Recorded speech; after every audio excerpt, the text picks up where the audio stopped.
শ্যামাশ্রী, তোমাকে বলে রাখবো যে বোলপুর বিধানসভা সেখানে কিন্তু তৃণমূল জয়লাভ করেছে এবং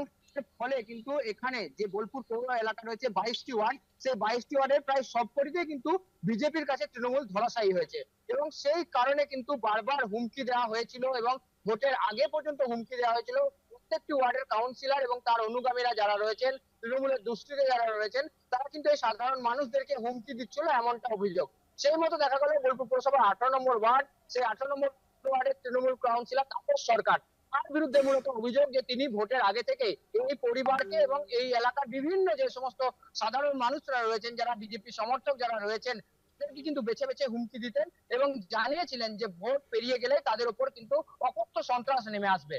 পশ্চিমবঙ্গ জুড়ে বিজেপি কিন্তু জয়লাভ করলেও বোলপুর বিধানসভায় বিজেপি জয়লাভ করতে পারেনি এবং বোলপুরে জিতেছেন কিন্তু চন্দ্রনাথ সিনহা। এবং তারপরেই যেটা দেখা গেল 18 নম্বর ওয়ার্ডে সেখানে রূপালী মেটে একদমই একজন সাধারণ মহিলা, তার একটি তেলে ভাজার দোকান ছিল, সেই তেলে ভাজার দোকানটি কিন্তু গত রাত্রে পুড়িয়ে দেওয়া হয়েছে। কে বা কাকে পুড়িয়ে দিয়েছে সেটা স্পষ্ট না হলেও কিন্তু একদম যেটা ওই রূপালী মেটে তিনি অভিযোগ করছেন যে তাকে একদম সরাসরি প্রকাশ্যে হুমকি দিয়েছিলেন ওয়ার্ড কাউন্সিলর, তৃণমূলের ওয়ার্ড কাউন্সিলর তাপস সরকার, বেশ কয়েকজন অনুগামী অমিত হাজরা সহ অন্যান্যরা। এনারা সকলেই বলেছিলেন যে ভোট পেরিয়ে গেলে তার দোকান থাকবে না,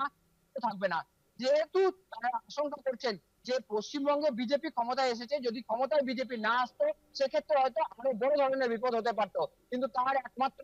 সম্বল এই দোকান সম্পূর্ণ ভূষীভূত করে দেওয়া হয়েছে।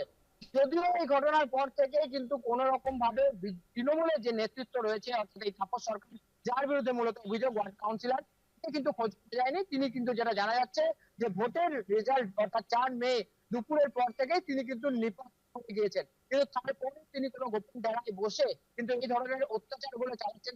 যে সমস্ত সাধারণ মানুষ রয়েছেন, যে সমস্ত বিজেপি কর্মী সমর্থকরা রয়েছেন। মূল কারণ কিন্তু এই 18 নম্বর ওয়ার্ডে লিড না পাওয়া, অর্থাৎ বোলপুর বিধানসভা জুড়ে তৃণমূল জয়লাভ করলেও 18 নম্বর ওয়ার্ড সহ বোলপুরের 22টি ওয়ার্ডের অধিকাংশ যে ওয়ার্ডগুলি রয়েছে সেখানে কিন্তু তৃণমূল জয়লাভ করতে পারেনি, বিজেপি লিড পেয়েছে। সেই কারণে কিন্তু এই ধরনের অত্যাচার করা হচ্ছে এবং স্বাভাবিকভাবে এই ঘটনাতে ইতিমধ্যে বোলপুর থানায় অভিযোগ জানানো হয়েছে। পাশাপাশি বিজেপির যিনি এলাকা অর্থাৎ বোলপুর বিধানসভাতে প্রার্থী হয়েছিলেন দিলীপ ঘোষ, তিনি গিয়েছিলেন, তিনি ওই পরিবারের সঙ্গে দেখা করেছেন, তার পাশে থাকার আশ্বাস দিয়েছেন এবং এই ঘটনাতে যারা জড়িত রয়েছে তাদের বিরুদ্ধে অবশ্যই কঠোর ব্যবস্থা নেওয়া হবে এমনটাই জানিয়েছে। এবং অন্যদিকে তৃণমূলের যে নেতৃত্বরা রয়েছেন তাদের তরফে বলা হচ্ছে যে এটি সম্পূর্ণ মিথ্যা, তৃণমূলের নামে অপপ্রচার করা হচ্ছে, ব্যক্তিগত আক্রোশের ফলে এমন ঘটনা ঘটতে পারে এবং যে সমস্ত সিসিটিভি ক্যামেরাগুলি রয়েছে সেই ক্যামেরা খতিয়ে দেখে তারপরে কিন্তু বোঝা যাবে যে বিষয়টি কি হয়েছিল। তবে সব মিলে বলা যেতে পারে শ্যামাশ্রী, বীরভূম জেলা জুড়ে বিভিন্ন জায়গায় যেমন আমরা রাজনৈতিক হিংসা দেখতে পাচ্ছি, অধিকাংশ ক্ষেত্রে তৃণমূলের অভিযোগ আসছে বিজেপি এবং বিজেপির সঙ্গে যারা জড়িত রয়েছে তারা সন্ত্রাস করছে, বাড়িঘর ভাঙচুর করছে তৃণমূল নেতাদের। আমরা গত দিনভর দেখেছি বিভিন্ন যে পার্টি অফিসগুলি রয়েছে সেগুলিতে ভাঙচুর চালানো হয়েছে,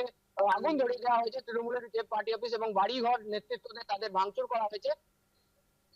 পাল্টা বলা যেতে পারে দেখা গেল যে বোলপুরে একজন সাধারণ কর্মী তার বিজেপির সঙ্গে যোগ না থাকলেও তারা কিন্তু এই ধরনের অত্যাচার চালাচ্ছেন।